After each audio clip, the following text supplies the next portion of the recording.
One and all, welcome back to Illustrated by DeForrest, where I'll be talking to you about how starting with color in your art isn't that scary and you just need to get learnt. That's right, I'm dragging you kicking and screaming out of your monochrome safe space, and since this show is now your prime digital art learning source, I'm sticking mainly with computer color. My name is DeForrest and I will be your host. Today's time-lapse continues my original work Odd. Pay extra attention to my process here as the included tips will expand on today's topic. I might even throw in a few tidbits I would teach my past self since this one is over a decade old. You can find this and my other original works at lifeforever3.com. So, your grade school didn't prepare you again, since that red, yellow, blue color wheel, while neat with finger painting, won't carry over well to the digital landscape. Even printing uses CMYK for a reason. But that process is in another castle. For now, if you're looking at the paint program for the first time on your computer and confused why red, green, and blue are the standard, and what those 6 digits with the hashtag are, you're in the right place. And so are those digits. The first 2 talk about how much red is in the color, the next 2 numbers or letters mean green, and the last 2, blue. Make sense yet? Of course not, because I skipped a lot. Let's talk about those colors and how they're actually primary. Yeah, red, yellow, and blue are for physical pigment and art materials, but red, green, and blue are for light, which is what your screen gives off. Magic, huh? When it comes to light and using it to display colors, that's called the additive color system. And RGB is the acronym here, meaning that each of those little squares, which are pixels, that form the grid called your TV or computer monitor are actually split into 3 smaller lights, especially when talking about LED screens. Fun fact, because blue light is so powerful science-wise, blue LEDs were nearly impossible to make, and this guy deserves way more money than he got for inventing them. Mixing that blue brilliance with red light won't give you purple or violet, but the pinkish color called magenta. Take that blue and give it green instead, you make the even lighter blue called cyan. Then, through what can only be explained as socialist witchcraft, red and green together decide to make yellow. Now, you probably forgot to care about those 6 digits I talked about earlier. Well, you can't just slap a keyboard and expect to get color each time you do. There's some logic in it. First off, those digits are in hexadecimal, meaning it goes from level 1 to level 16. The higher the level, the more the light is turned on, and they're listed from 0 to 9, followed by A to F. So, if your light is set to 0, that means 0 light, and F means the light is at its max brightness. Make it make sense, DeForrest. Alright, so all 6 digits have 16 levels each. So why are the 3 primary colors represented by 2 digits each? Here's where I make you a know-it-all, because we're going to stop calling them primary colors and start calling them primary hues. Because the labels red, green, and blue are only one part of color called hue. Also, we're just going to talk about 8-bit color here, since that's what the 6-digit combo is for. Nah, I ain't making that make sense. Let's use red for our example, and we're going beyond 16 levels. Because we have 16 squared, which is 256 levels to play with. That's also 2 to the 8th power, but anyway. With regular numbers we count to 9, and then for 10, we start over with a 0 with a 1 in front of it. With hexadecimals, we have 9, and then we stay single digit with A, which also equals 10, and it's not until we get to F that we start over with 0 and put a 1 in front of that, and that hexadecimal 10 actually equals 16. Are you enjoying this art show yet? So in this system, 00 is completely black, 01 is the lowest possible instance of red, and FF is the brightest red you can get. The same goes for green and then blue, forming a full color coordinate.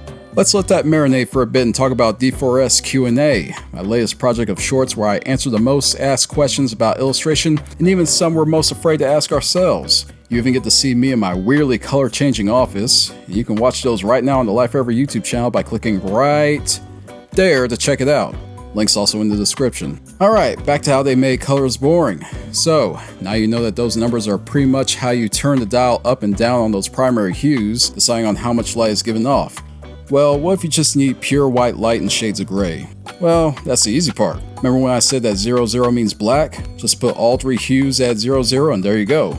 So 000000 is completely pitch black with no light whatsoever. And if you want the exact opposite, you go FF, FF, FF, which is the brightest white you can get. Because yeah, equally mixing red, green, and blue light gives you achromatic shades. If you want gray, just make sure all 3 pairs of digits match up. You can do all A's, you can do all 6's, C3, C3, C3 looks like this. The lower the value, the darker it will be. So now you know how RGB works and how computers use it to give you different colors. Now it's time to ignore all that because I don't even use RGB while I'm drawing. Like seriously, the first time I got my hands on Photoshop, I couldn't make heads or tails of it unless I double clicked on the color selector to just choose a color from that big gradient. I went a long time before I figured out that I need to use the HSL slider system for my illustrations. What is HSL? Well, you remember how I told you we're calling them hues and not colors anymore, right? That's what the H stands for. What you really mean when saying things like red, orange, blue, green, you know? In this system, one whole slider goes along the whole visible spectrum so you can pick out which one you want. From there, we decide how rich it is. And that's what saturation, or the S, is for. Is your overall color going to look vivid, or is it going to look dull and gray? Is the color going to live up to its stereotypical name, or is it going to be a muddy mess? Now trust, I'm not dragging colors that look grayish, because you're going to need low saturation colors if you want to give your artwork that real cinematic feel, especially when you're creating scenes where you're emphasizing 3D spaces along with lights and shadows. Just focusing on the lightness setting, which is what the L is, isn't enough. Have you ever tried just adding white to something and it somehow looks even worse than before? That's because if you keep adding pure white, you're basically doing saturation in reverse in a cycle of cruel irony. That new paleness is where you keep messing up! That's me yelling at my past self because I remember working on a Street Pale Black anniversary pic and I was actually struggling to keep myself from putting a hole in the wall. I was so frustrated. I was kicking and punching everything. But anyway, here, check out this example of me adding white to green. Does that look good whatsoever? Nah, no life in that. So, mastering the HSL sliders when picking your color is where you actually make your art shine and how you really give it rhythm, as one section of color is added next to another. Now, if you're on a painting app that has HSB for brightness or HSV for value, don't worry, you can still apply the same concepts. Those systems have some slight differences, but since you're an illustrator, you can find solutions to your problems. Back to brighter greens for a sec, I'm going to show you how to use hue, saturation, and lightness to turn a dark shade of green all the way to pure bright white without adding just white or tint all by itself. We're going to start with a dark, slightly unsaturated green, maybe about 60-70% saturated. Next, I'll turn up lightness and saturation bit by bit as I add spots of a richer green. Then, you'll notice that I'm blending some yellow in because it's the brightest color next to green in the visible spectrum. After settling into that hue, yellow will very easily mix when you get to white. And there you go! A natural path from a dark green to the brightest white, shining without trying to tint all the time. Use this on your backgrounds, landscapes, trees, leaves that the sun shines on. This is how you make your colors pop. Let's take on blue next. We're starting with some literally dark waters. From there, we're just going to brighten it up using lightness. Next, add a little bit of saturation. Get some royal blue in there. After that, we're going to add some cyan. Take a look at pictures of lakes and oceans below the blue sky or some underwater video. See how other artists have painted water. You'll see some hues of cyan in those deadly tsunamis. Then you can turn up that lightness slider all the way to white.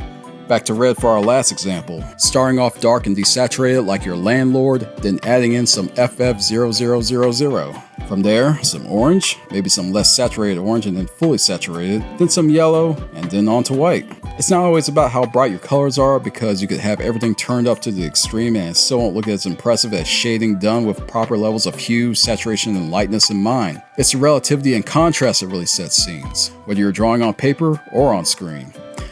Alright, I think that's enough learning for now. It's time for you to go play and practice your art. I got something that can help you out with that. How about 40% off all the worksheets in the store?